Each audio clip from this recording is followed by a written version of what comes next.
Hello बच्चों, बहुत बहुत नमस्कार। मैं कमलेश कुमार एक बार फिर आपके बीच आया हूँ एनसीईआरटी की सीरीज को लेकर के। साथियों, हम लोग एनसीईआरटी के क्वेश्चन सीरीज चला रहे थे, एनसीईआरटी महासंग्राम, जिसमें हम लोग एनसीईआरटी के सभी क्वेश्चंस कर रहे थे। साथियों, क्लियर है जी। और हमने अभी तक 5 वीडियो बना दिए हैं इस एनसीईआरटी महासीरीज पे। जो सॉल्यूशन चैप्टर है, जो आपका पहला चैप्टर है विलियन 12th क्लास का, उसमें जितने भी एनसीईआरटी के क्वेश्चन हैं उनके 5 वीडियो हमने बना दिए हैं। अभी 3-4 वीडियो और बनेंगे, आपके एनसीईआरटी के सारे क्वेश्चंस क्या हो जाएंगे, खत्म हो जाएंगे। तो साथियों, उसी क्रम को हम लोग आगे बढ़ा रहे हैं। आज हमारा 6वां पार्ट है एनसीईआरटी महासंग्राम का, और इसमें हम लोग कुछ न्यूमेरिकल क्वेश्चंस जो एनसीईआरटी में दे रखे हैं उनको सॉल्व करने की कोशिश से करेंगे। आइए इस सेशन को हम लोग स्टार्ट करते हैं। आप अगर इस सेशन, इस YouTube चैनल पे अगर आप लोग नए हो और आपको ये सेशन बहुत ज्यादा जरूरतमंद लग रहा है, तो आप लोग इसे एक बार शेयर जरूर कर ले, अपने साथियों तक इसको जरूर पहुंचा दें। और अगर चैनल पे नए हो तो आप सब्सक्राइब भी जरूर करें साथियों, ताकि क्या है कि जैसे ही नया सेशन आपके सामने लेके आए तो सबसे पहले नोटिफिकेशन आपको मिले और आप उस सेशन को बहुत इजीली वॉच कर सके, देख सके। साथियों, आइए देखते हैं। पहला जो क्वेश्चन है आपके बीच में, वो क्या है भाई, कि एक पेयजल का नमूना क्लोरोफॉर्म से कैंसर जन्य समझे जाने की सीमा बहुत अधिक संदूषित है। इसमें संदूषण की सीमा 15 ppm है। मेरे लाडलों, इसमें आपको क्या दे रखा है, संदूषण की सीमा दे रखी है, और वो कितनी दे रखी है बेटा, 15 ppm दे रखी है। ठीक है भाई, 15 ppm दे रखी है, द्रव्यमान में है। तो इसे द्रव्यमान प्रतिशत में व्यक्त कीजिए। अरे बाबा, किसमें व्यक्त करना है, द्रव्यमान प्रतिशत में। भाई W परसेंटेज में आपको व्यक्त करना। कैसे लिखोगे बेटा, कि भाई संदूषण की सीमा, तो आप लोग यहां पर लिखोगे विलय की सीमा या विलय की मात्रा बट्टा टोटल मात्रा, या फिर आप लोग कहोगे विलियन की मात्रा, और इसको आप लोग किससे मल्टीप्लाई करोगे, 100 से। तो बेटा W/W परसेंटेज बराबर यहां पर 15 ppm, और इधर क्या आ जाएगा 10 की घात 6। इसको आप लोग 100 से मल्टीप्लाई करोगे तो बेटा जी कुल मिलाकर के 15/10 की घात क्या बचेगा, 4। ऊपर जाएगा तो 15 × 10 की घात -4। आप लोग क्या कहोगे, इतना परसेंटेज, बोलो क्या आ गया, संदूषण आ गया। क्या मेरी बात आपको समझ में आई? बहुत आसान सा प्रश्न था मेरे भाई। आपको प्रश्न में दे रखा था क्या, क्लोरोफॉर्म की मात्रा दे रखी थी ppm में, और कुल मात्रा 10 की घात 6 ppm होती है, और आपसे क्या पूछा गया था, W/परसेंटेज वैल्यू पूछी गई थी। ठीक है, बहुत आसान सा प्रश्न। उम्मीद करता हूं ऐसे प्रश्न आप लोग कर लोगे। जल के नमूने में, दूसरा प्रश्न इसमें पूछा गया है, जल के नमूने में क्लोरोफॉर्म की मोललता ज्ञात कीजिए। बेटा आपसे क्या पूछा गया, जल के नमूने में आपको क्लोरोफॉर्म की मोललता ज्ञात करनी है। भाई देख यार, मोललता किसके बराबर होता है, WA/mW × 1000 आप लोग क्या कहोगे, WB के बराबर होता है। आप देखिएगा प्रतिशत मात्रा इतनी आ गई, प्रतिशत मात्रा इतनी आ गई। आपको क्या याद करना बेटा, WA और WB दोनों वैल्यूज आपको पता लगानी है।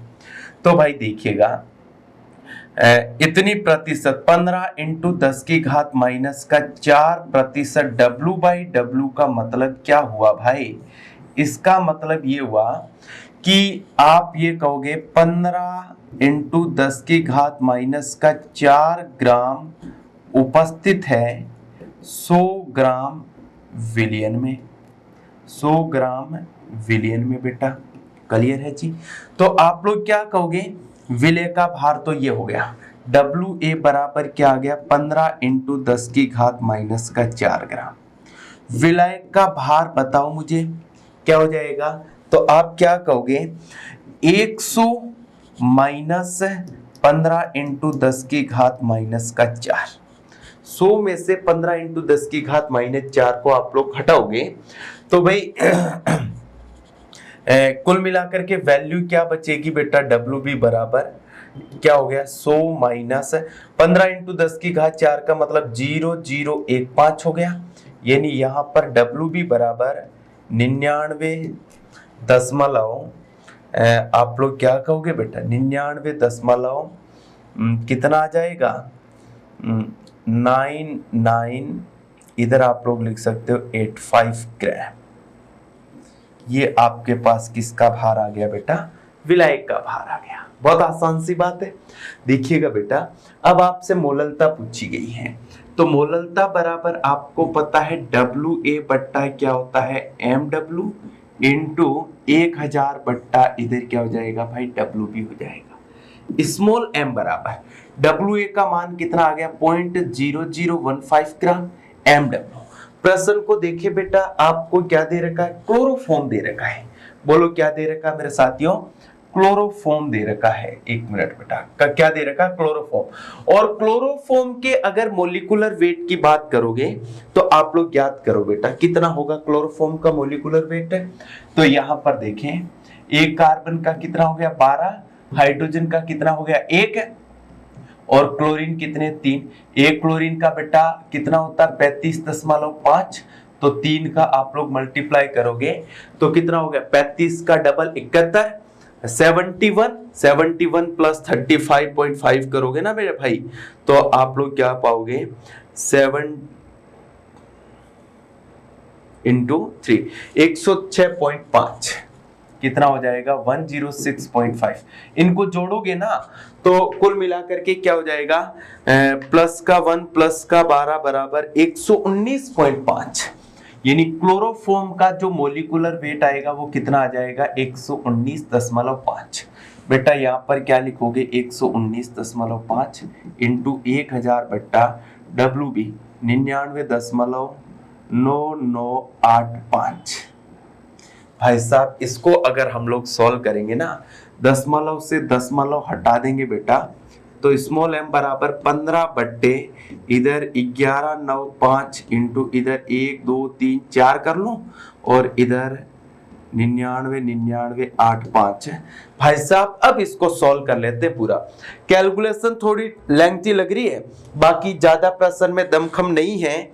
15 इंटू आप लोग क्या करोगे 1 2 3 4 यानी ऑलमोस्ट स्मॉल एम बराबर 15 1 2 3 4 बट्टा आप लोग क्या करोगे भाई साहब 1195 इंटू 99.85 मल्टीप्लाई करोगे ना तो 194982075 आएगा।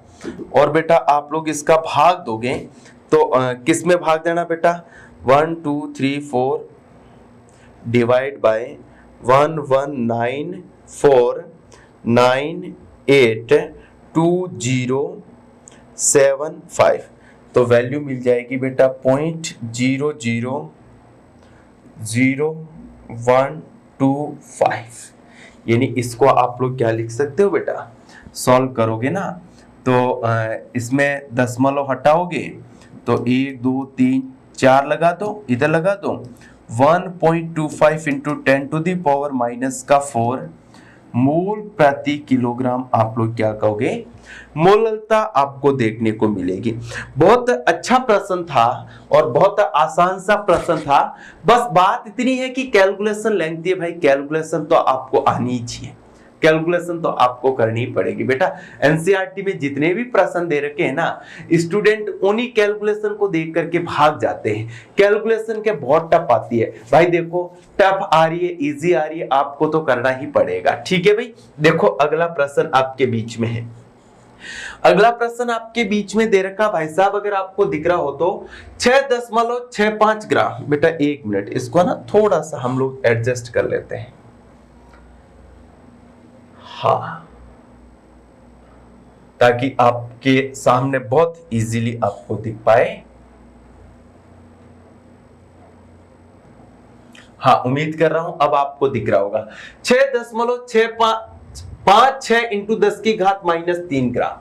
बेटा एथेन का भार आपको कितना दे रखा है? 6.56 इंटू 10 टू दी पावर -3 ग्राम दे रखा है।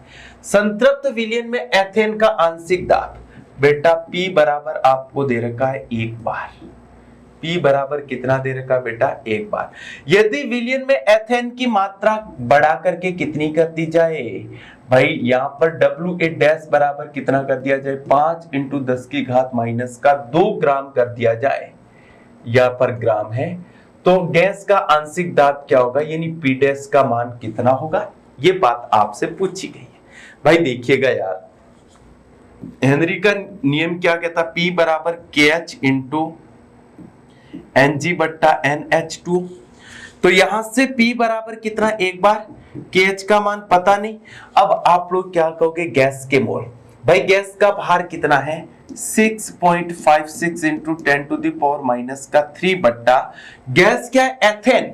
एथेन का फॉर्मूला होता है बेटा C2H6 है, और इसका मोलिकुलर वेट पता करोगे तो 2 कार्बन का 24 और 6 यानी कुल मिलाकर के कितना आ जाएगा? 30 बट्टा इधर मैं क्या लिख रहा हूं? NH2O लिख रहा हूं। यहां पर आप लोग देखें P डैश बराबर आपको ज्ञात करना है KH इंटू Ng का मान 5 इंटू 10 की घात -2 बट्टा 30 बट्टे इधर क्या लिखोगे? NH2। इसको इक्वेशन नंबर 1 बना दूं, उसको इक्वेशन नंबर क्या बना दूं? 2। तो equation number 1 by equation number 2। Equation number 1 क्या आ रहा बेटा? इधर 1 बट्टा इधर क्या जाएगा? P dash. इधर क्या होगा? KH इंटू आप क्या लिखोगे? 6.56 इंटू 10 टू दी पावर -3 बट्टा 30 बट्टे इधर क्या आ रहा भाई? NH2O बट्टे में इधर क्या आ रहा भाई? KH into 5 into 10 to the power -2 बट्टे इधर क्या आ रहा? 30 बट्टा आप लोग क्या लिखोगे? NH2O। इससे ये पूरा कैंसिल हो जाएगा बेटा। NH2O से NH2O क्या हो जाएगा? पूरा कैंसिल हो जाएगा। तो मेरे साथियों बचा क्या भाई? देखिएगा 1 बट्टा P डैश बराबर इधर क्या बचा? 6.56 इंटू 10 टू दी पावर -3 बट्टा 30 बट्टे वाला इधर तो 30 कहां चला जाएगा? ऊपर बट्टा 5 इंटू 10 की घात -2। इससे ये पूरा कैंसिल हो जाएगा।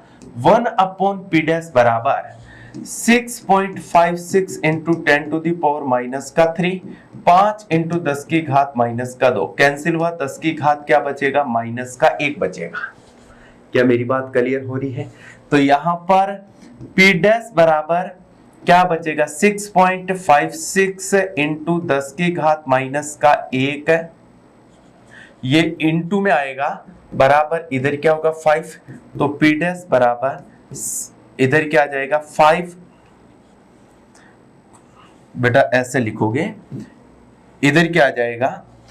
तो 5 ये इसके भाग में चला जाएगा। 6.56 10 की घात -1 ऊपर गया 10 की घात 1 यानी 50 और 50 में आप लोग क्या करोगे? 6.65 का भाग दे दोगे। 50 में आप लोग 6.56 का आप लोग भाग दोगे तो लगभग वैल्यू आपको मिलेगी 7.62। आपको वैल्यू कितनी मिल जाएगी? P डैश बराबर 7.62 बार के आसपास आपको वैल्यू मिलनी चाहिए।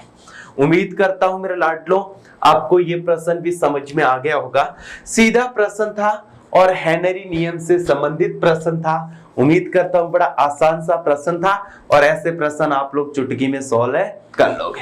अगले प्रश्न पे मैं आता हूं बेटा, सुनो। अगला प्रश्न दे रखा है विलायक के सामान्य क्वथनांक पर। प्रश्न को आराम से पढ़े बेटा पहले। विलायक के सामान्य क्वथनांक पर एक अवाष्पशील विलय का 2% जलीय विलयन पॉइंट यहां पर बेटा दशमलव आएगा। 1.004 बार वाष्पदाब है। विलय का मोलर द्रव्यमान ज्ञात कीजिए। अच्छा बेटा विलयन का वाष्पदाब आपको दे रखा है P नोट बराबर विलयन का वाष्पदाब PS बराबर कितना दे रखा? 1.004 बार दे रखा है। क्लियर है जी? अच्छा सामान्य क्वथनांक पर एक अवाष्पशील विलय 2% जलीय विलयन का इतना वास्तव है, तो विलय का मोलर द्रव्यमान। तो भाई पी नोट बराबर क्या होगा, 1 एटीएम, और 1 एटीएम बराबर होता 1.013 बार। ये आपके पास किसका मान आ गया बेटा, पी नोट का मान आ गया। अब आपसे क्या पूछा गया है, मोलर द्रव्यमान पूछा गया है, ठीक है ना। प्रश्न में दे रखा है 2% जलीय, ठीक है, 2% W/W, ये मान के चलो। इसका मतलब क्या हुआ, 2 ग्राम विलय उपस्थित है, विलय उपस्थित है, बोलो कितने ग्राम में, 100 ग्राम में। तो आप लोग क्या कहोगे, विलय का भार कितना आ गया बेटा, 2 ग्राम, और विलय का भार कितना आ गया, तो आप लोग क्या कहोगे, 98 ग्राम आ गया। अब बेटा बहुत आसान होते जा रहा है प्रश्न, आप समझने की कोशिश करें। आपको पता है बहुत अच्छे से P note minus P S बट्टा पी एस बराबर, आपको मैंने बताया था डब्ल्यू ए बट्टा एम डब्ल्यू इंटू, यानी एम ए इंटू इधर बताया था बेटा एम बी बट्टा डब्ल्यू बी। उम्मीद करता हूं ये बात आपको पता होगी। तो यहां पर आपसे क्या पूछा गया है, विलय का मोलर द्रव्यमान मतलब Ma का मान आपसे पूछा गया है। अच्छा, Wb Mb का मान कितना हो जाएगा, जल है, जल के लिए कितना हो जाएगा बेटा 18। पी नोट का मान प्रश्न में दे रखा 1.004, सॉरी ये पीएस का मान है। पी नोट की वैल्यू आपको दे रखी है, बोलो कितनी, 1.013 माइनस 1.004 बट्टा 1.004 बराबर डब्ल्यू ए का मान 2 बट्टा एम ए का मान पूछा गया, एम बी का मान 18 बट्टा इधर क्या आ जाएगा भाई 98 आ जाएगा। भाई साहब अब इसको सॉल्व करना है, क्लियर है ना। अब देखिएगा 1.013 माइनस करोगे 1.004, तो आपको वैल्यू मिलेगी 0.009। यहां पर क्या मिलेगा 0.009 बट्टा 1.004 बराबर, इधर आप लोग 2 इंटू 18 बराबर 36 बट्टा 98 इंटू इधर क्या जाएगा एम ए, दशमलव से दशमलव हट जाएगा, 9 बट्टा 1004 बराबर 36 बट्टा 98 इंटू क्या आ जाएगा एम ए। तो आप लोग देखिएगा यहां से एम ए बराबर कितना हो जाएगा 1004 इंटू 36 बट्टा 9 इंटू इधर क्या आ जाएगा 98। 9 का भाग इसमें दोगे तो कितनी बार जाएगा भाई साहब, 4 बार। तो एम ए बराबर 1004 को 4 से मल्टीप्लाई करोगे तो 4016 बट्टे इधर क्या जाएगा 98। 4016 में आप लोग 98 का भाग दोगे, 4016 में 98 का भाग दोगे तो ऑलमोस्ट वैल्यू आपको मिलेगी, वो मिल जाएगी बेटा 40 के आसपास। कितनी मिल जाएगी, 40, लगभग 41 के आसपास। वैल्यू एम ए बराबर ऑलमोस्ट वैल्यू आपको कितनी मिल जाएगी, 41 मिल जाएगी। उम्मीद करता हूं मेरे साथियों बहुत आसान सी बात थी जो आपके सामने रखी और आपको समझ में आए। सीधा फॉर्मूले बेस्ड प्रश्न था, बस आपको फॉर्मूला समझना था। आपको ये बात और बता दूं कि 1 एटीएम बराबर कितना होता है, 1.013 बार होता है बेटा। लगभग इसको 1 बार माना जाता है, लेकिन यहाँ पर बहुत क्लोज वाली कैलकुलेशन थी, इसलिए आपको एग्जैक्ट वैल्यू लेना बहुत ज्यादा जरूरी था, अदरवाइज आंसर नहीं आ पाता। अगला प्रश्न आपके बीच में आ रहा है, हेप्टेन एवं ऑक्टेन एक आदर्श विलयन बनाते हैं। ठीक है भाई, एक हेप्टेन है और एक क्या है ऑक्टेन, दोनों मिलकर के क्या बना रहे, एक आदर्श विलयन बनाते हैं। 373 केल्विन पर दोनों द्रव्य घटकों के वाष्प दाब इतने हैं, भार इतना। अरे भाई साहब मिश्रण का वाष्प दाब पूछा है बेटा। देखो बहुत आसान सा प्रश्न भाई साहब, इसको तो आप लोग चिड़िया बना के उड़ाओगे। अरे P बराबर क्या होता है, पी एन नॉट एक्स से प्लस क्या हो जाएगा, पीबी नॉट एक्स भी हो जाएगा। क्या कहते हो यार, ये बात सही है या गलत है? बिल्कुल सही है सर। P का मान पूछा, इसका मान पड़ा, इसका मान और इसका मान चाहिए, तो x से किसके बराबर होगा बेटा, Na, और Na बराबर आप लोग क्या मानोगे बेटा, हेप्टेन का कितना दे रखा है 26 ग्राम, 26 बट्टा हेप्टेन के अगर मोलिकुलर वेट की बात की जाए, क्या बोल रहा हूं भाई मैं, हेप्टेन के अगर मोलिकुलर वेट की बात की जाए तो आपको बता दूं बेटा 100 आता है। कितना आता है? 100 आता है, यानी 0.26 मोल आ जाएगा बेटा। और अगर NB की बात करोगे तो 35, इसका मोलिकुलर वेट आएगा 114, और 35 में अगर आप लोग 114 का भाग दोगे तो लगभग 0.31 मोल आ जाएगा।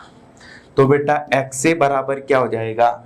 0.26 बट्टा 0.26 प्लस 0.31 बराबर 0.26 बट्टा, इधर करोगे तो 6 और 1 कितना हो गया? 7, 3 और 2 5, यानी कुल मिलाकर के ये आ गया 21 बट्टा 57।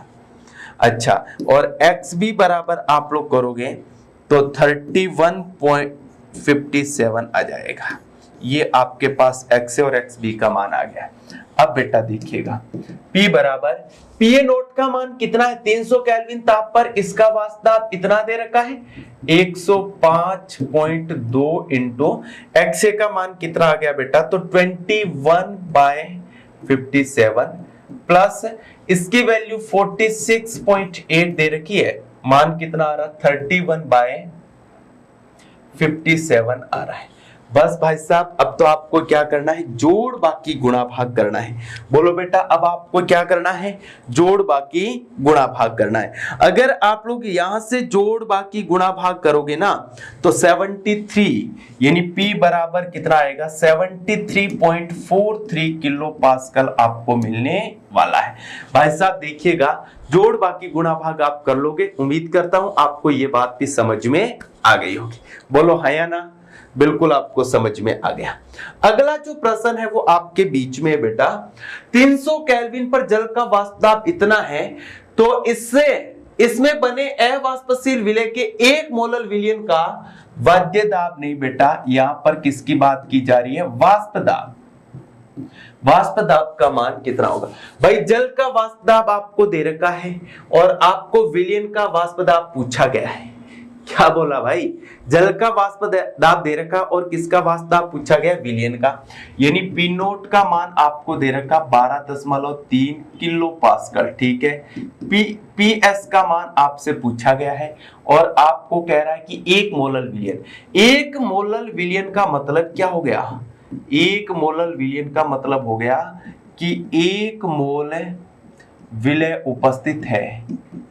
विलय उपस्थित है कितने बेटा? 1000 ग्राम है। 1 मोलर का मतलब तो यही हुआ ना, 1 मोल प्रति किलोग्राम।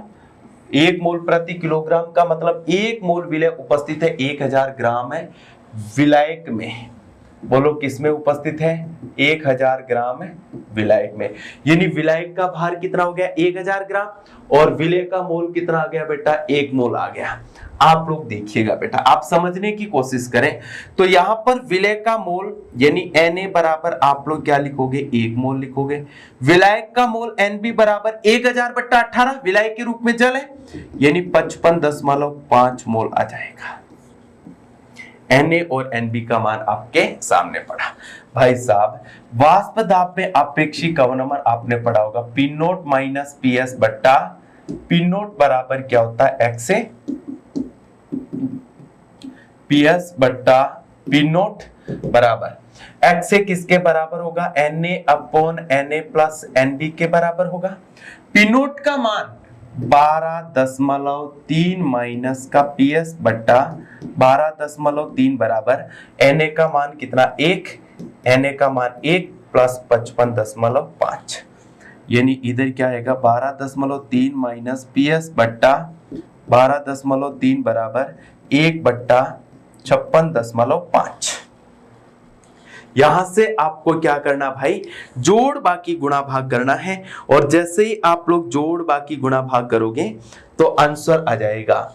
यानी इस पूरे को आप लोग सॉल्व करोगे ना, जोड़ बाकी गुणा भाग करके PS बराबर 12.03 किलो पास्कल आपको आंसर मिलना है। बोलो कितना मिलना है? 12.03 पास्कल आपको आंसर मिलना है। उम्मीद करता हूं ये बात भी आपको समझ में आ गई होगी। क्लियर है जी? अच्छा, अगला प्रश्न आपके सामने है। बोलो क्या?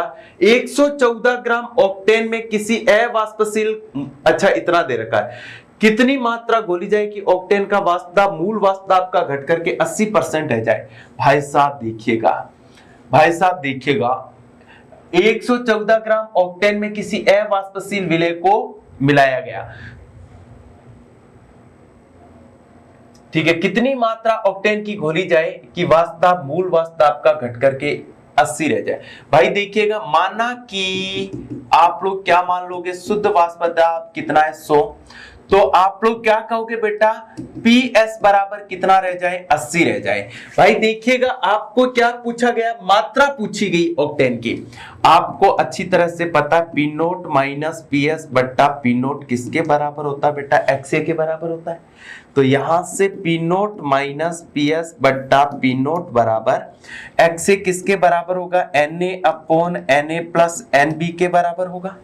अरे यशियानो, यहां पर आप लोग क्या लिखोगे बेटा, P0 माइनस PS बट्टा P0 बराबर, इधर आप लोग लिखोगे Na किसके बराबर होगा, WA बट्टा MW के या MA के, इंटू NB किसके बराबर हो जाएगा बेटा, MB बट्टा, आप लोग इधर क्या लिख सकते हो, WB लिख सकते हो। तो P0 का मान कितना आ रहा है, 100 माइनस 80 करोगे तो 20 बट्टा इधर क्या बचेगा, 100। WA का मान आपसे पूछा गया है, और MA आपको दे रखा है बेटा 40, इंटू MB का मान आप लोग क्या कहोगे, ऑक्टेन दे रखा, ऑक्टेन का 114, और ऑक्टेन की मात्रा भी आपको 114 ग्राम दे रखी, इससे ये कैंसिल हो जाएगा, इसका भाग इसमें कितनी बार जाएगा, 5 बार। WA बट्टा इधर कितना आ जाएगा, 40, तो 5 WA बराबर 40, तो WA बराबर 40 बट्टा 5 बराबर आप लोग क्या कहोगे, कितना आ जाएगा, 8 ग्राम। यानी यहां पर मेरे साथियों विलय का जो भार है वो कितने ग्राम आना है, 8 ग्राम आना है। क्लियर है जी? तो ये बहुत आसान सा प्रश्न आपके बीच में था। देखिएगा भाई, एनसीईआरटी के प्रश्न है वो ज्यादा टफ नहीं है, एनसीईआरटी की थोड़ी कैलकुलेशन लेंथी दे रखी है, और दूसरा एनसीईआरटी के प्रश्न की भाषा थोड़ी टफ दे रखी, प्रश्न को समझने में थोड़ी दिक्कत होती है, लेकिन आपको ऐसी कोई तकलीफ नहीं आएगी, क्योंकि आपको टेंशन लेने की जरूरत नहीं है। आपको हम सारे एनसीईआरटी के प्रश्न करवा रहे हैं और करवाएंगे भैया। क्लियर है जी? उम्मीद करता हूं आपको ये सारे प्रश्न समझ में आए होंगे। आज का सेशन आपको बहुत अच्छा लगा होगा। आप इस सेशन को लाइक करेंगे, शेयर करेंगे और इस चैनल को सब्सक्राइब करेंगे, ऐसा मुझे विश्वास है आप पे। ऑल द बेस्ट मेरे साथियों।